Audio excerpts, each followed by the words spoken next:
네, 안녕하세요. 저는 성신한방병원의 병원장 박한솔입니다. 성남 모란역 10번 출구에서 병원을 운영하고 있고 근골격계 질환 그리고 수술 후 재활, 교통사고 환자분들 치료 위주로 하고 있는 병원인데요. 벌써 개업한 지 한 2년 돼가고 있습니다. 2년 돼가고 있고 저희 병원이 이제 성남에 어려운 분들 그리고 또 아프신 분들 치료해드리고자 왔고 유튜브를 운영하고 있는 웰레이징 한솔 원장이기도 합니다. 그리고 세 아이의 아빠이기도 합니다. 9살, 7살, 이제 10살이 됐네요. 10살, 그리고 8살, 4살 아들, 딸, 아들의 아빠입니다. 유튜브 소개하면 간단한 저희 유튜브는 이제 구독자분들이 이렇게 많지는 않지만 예전부터 저에게 치료받았던 환자분들이 아마 대부분 구독자인 걸로 알고 있습니다. 저의 치료를 좀 좋아해 주셨고 많이 효과를 좀 보셨던 분들 위주로 구독자분들이 형성이 돼 있으신데 저희 유튜브는 제 일상생활과 함께 척추질환에 도움이 될 만한 정보들 그리고 환자분들과 소통할 수 있는 이 소통의 창으로 유튜브를 운영하고 있습니다. 작년 연말에 저희 대한사회복지 고액 후원자 모임인 네. 아너스 클럽에 31호로 가입해주시면서 See You Again 소설 책 속 미혼모 이야기를 그 기부 동기로 말씀해주셨는데 말씀드렸죠. 관련해서 좀 더 자세히 들어볼 수 있어요. 그 주인공이 금남이라는 여사님이 주인공이시고 도시락집을 운영하고 계시는데 아이를 도시락집에다가 놔두고 가는 안타까운 미혼모의 사연이 전해지거든요. 구체적으로 이 내용이 어떤 내용이 나오냐면 그 아기를 낳아서 어쩔 수 없이 혼자 키워야 되는데 돈은 없고 모텔에 아마 좁은 방인 것 같아요. 거기서 아기를 키우는데 아기 울음소리가 계속 나니까 주변 사람들의 민원 때문에 주인 아주머니가 쫓아내려고 하는 그 장면이 시작됩니다. 근데 거기 나오는 모텔 비용이 한 달치가 밀렸는데 19만 원이라고 하더라고요.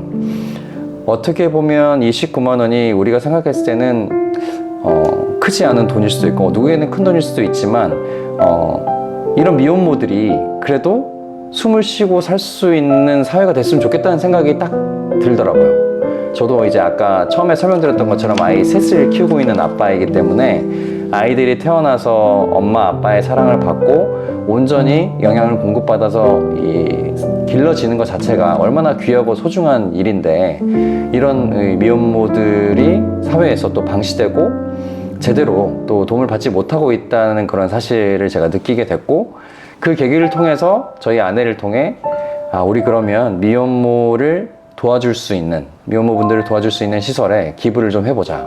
그래서 찾았던 게 여기 대한사회복지회였습니다. 미혼모뿐만 아니라 2023년에는 그 성남시 아동 청소년 그룹고 네. 작년에는 또 광주시 청소년 상담복지센터에 기부하시는데 네. 청소년들을 위해서 기부도 네. 이어오고 네. 계시던데 특별한 이유 있으실까요? 방금 앞서 말씀드렸던 이유와 비슷한데요. 저희가 이제 아이가 셋을 기르고 있다 보니까 아동, 청소년 이쪽에 관심이 많고 저도 태어난 집이 이렇게 유복한 집이 아니었기 때문에 대학 생활을 어떻게 보면 제 혼자만의 힘으로 물론 부모님이 돈을 주셨지만 혼자 힘으로 많이 해야 됐었던 상황이었고 대학생 때 주변에 있었던 학생들을 좋은 기회를 통해서 많이 소개를 받아서 과외 활동을 많이 했었거든요. 그때 그 당시에 가르쳤던 고등학생들의 나이가 지금 대략 한 30대 중후반 됐을 겁니다. 근데 그 친구들이랑 아직도 소통을 하는 친구들도 있는데 누군가에게 인생의 터닝 포인트라고 하죠. 학생의 시기인데 그때 도움이 될 만한 조언을 해주는 선배가 있거나 아니면 내가 정말 이것만 있으면 뭔가 학업을 열심히 할 수 있을 만한 상태인데 그런 상태에 있는 친구들에게 조그만한 도움을 줬을 때 그 친구들의 인생이 바뀔 수 있는 기회가 저는 많다고 생각을 했고 경험을 했던 사람인지라 이 청소년 복지에 상당히 관심을 많이 갖게 됐거든요. 그룹홈이라고 있는 것도 처음 알았어요. 그것도 저희 아내가 찾아봐서 알게 된 건데 실상을 들어보니 학교에서 적응하지 못하거나 아니면 집에서 가출한 청소년들이 모여서 삶을 이루고 있는 장소라고 했고 그 친구들에게 제가 물질적으로라도 도움을 좀 줄 수 있으면 그 친구들이 그런 물질의 도움을 통해서 자기의 제2의 인생 또 다른 인생이 될 수 있으면 좋겠다라는 생각을 하고 도움을 주게 됐고 기부를 하게 됐습니다. 이제 소통하고 위로하는 병원을 최고의 기도업으로 여기신다고 홈페이지 보니까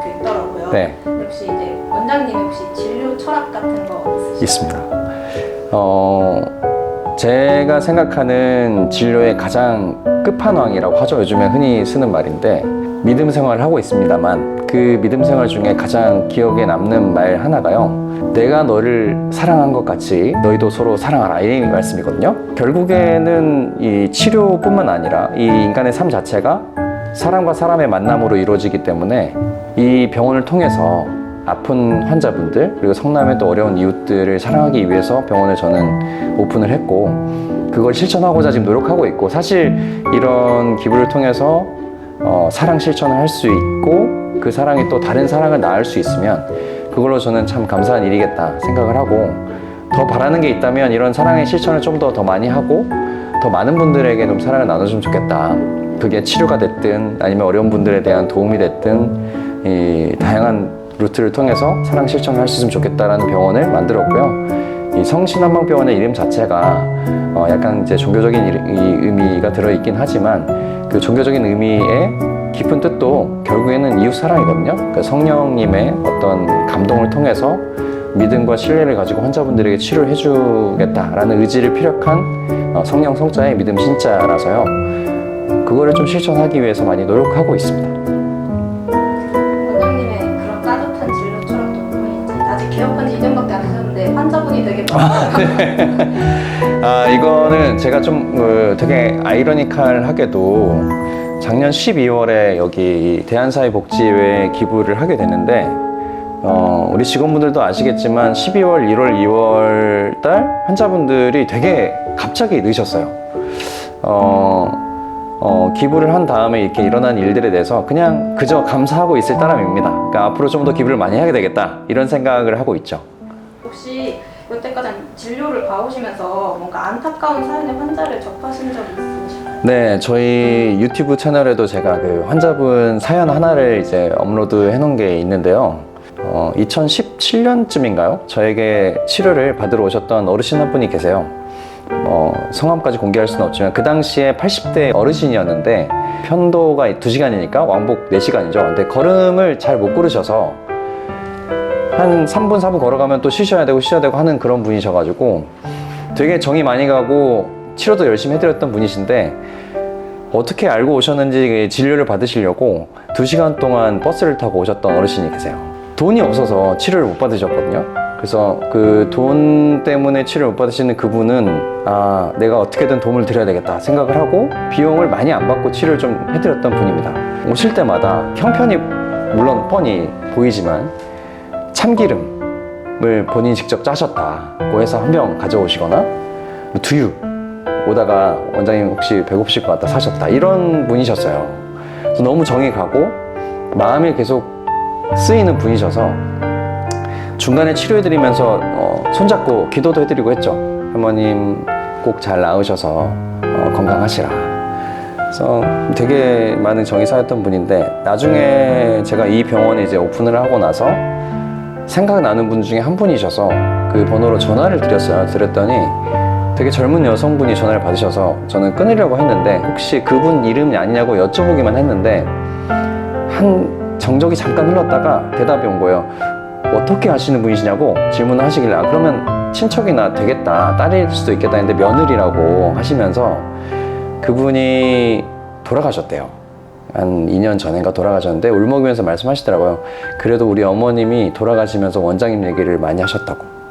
원장님께서 손잡고 기도해 주셨던 그 마음을 잊지 않고, 그래서 지금도 기억에 많이 남고, 물론 이 병원을 운영하고 진료를 하는 게 어떻게 보면 이윤을 창출하기 위해서 하는 거는 거짓말을 할 수 없는 명백한 사실이지만, 주의를 기울이고 조금만 나눌 수 있는 그런 마음가짐을 가지고 어려운 이웃 한 분 한 분에게 나눔을 실천을 하면 그 반향은 저는 되게 많이 깊이 오랫동안 남더라고요. 결국엔 내가 이 세상을 떠날 때도 빈손으로 갈 텐데, 그 갈 때 그래, 박 원장 너가 이 땅에서 내가 너한테 준 사명에 충실했구나, 착하고 충성된 종아 충실했구나, 이런 칭찬 한번 듣고 싶은 생각으로 진료를 하고 있습니다. 그게 기억에 남고요. 지금도 좀 눈시울이 좀 붉어지네요. 그 생각하니까 어르신 생각이 나서. 마지막으로 원장님한테 나눔 실천은 어떤 의미인지, 그리고 이제 후원 하고는 이렇게 망설이고 계시는 분들이 있다면 혹시 해주고 싶으신 말씀이 있으시면? 저는 어떤 이야기를 하냐면 이거는 이제 후배들이나 아니면 친구들, 지인들 많이 얘기를 하거든요. 저는 헌금 11조를 해요. 처음 제가 직장 생활을 시작할 때 월급이 200만 원이 안 됐었어요. 채 11조니까 딱 20만 원 정도 됐겠죠. 되게 아까웠어요. 11조라는 게 내 욕심을 버리고 내가 100을 가지고 있으면 그 중에 10은 반드시 좀 나눠야 되겠다는 어떤 물질적인 훈련, 그게 저는 그때부터 시작이 됐거든요. 그래서 지금까지 하고 있습니다. 그러니까 그 11조의 금액 자체가 지금 많이 커졌죠. 많이 커졌고 이 기부도 하고 있는 거 그 일환이죠. 일환인데 그때 저의 어떤 나눔의 실천, 의지 그게 없었으면 지금 또 이렇게 할 수 있었을까라는 생각이 좀 들어요. 당장 10,000원 있는 아이에게 1,000원 내놓으러 가면 아깝죠. 되게 큰 돈이잖아요. 아까울 수 있는데 10억 있는 사람이 1억 내놓는 기까지는요, 그 10,000원에서 1,000원을 내놓을 수 있는 용기가 있지 않으면 절대 불가능한 일이라고 생각하거든요. 혹시 이 영상을 이제 보신 분들이 계시다면 내가 지금 가지고 있는 게 아무리 부족하고 나 혼자 쓰기에도 턱없이 부족하다고 생각하시는 분들은 그럼에도 불구하고 그 중에 10분의 1 정도 당장 내 주변의 이웃 아니면 불쌍한 사람들 아니면 소외된 이웃, 뭐 과부, 고아 그런 분들을 위해서 기부를 하시거나 아니면 기부를 할 형편이 안 되신다면 몸으로라도 아니면 뭐 육체적인 부분이라도 봉사를 할 수 있으시면 그런 실천 하나가 결국엔 이 우리들의 삶을 좀 더 아름답게 만들 수 있는 첫걸음이라고 저는 생각합니다. 그러니까 기부라는 것 자체가 되게 거창하고 사실 저도 이렇게 인터뷰를 와서 이렇게 해주시는 것조차가 이렇게밖에 기부를 안 하는데도 이렇게 와주시는 게 정말 기부하는 사람이 안 계시구나 생각이 또 들어요. 그러니까 많은 분들이 이 영상을 보시고 또 기부에 대한 마음을, 기부는 되게 작은 것부터 시작할 수 있거든요. 단돈 5,000원이라도 커피 한 잔 값이니까 시작하다 보면 그 기부를 통해서 내 성장이 이루어지는 겁니다. 기부를 할수록 발전합니다. 그러면 좀 많이 하시지 않을까요? 기부는 시작입니다.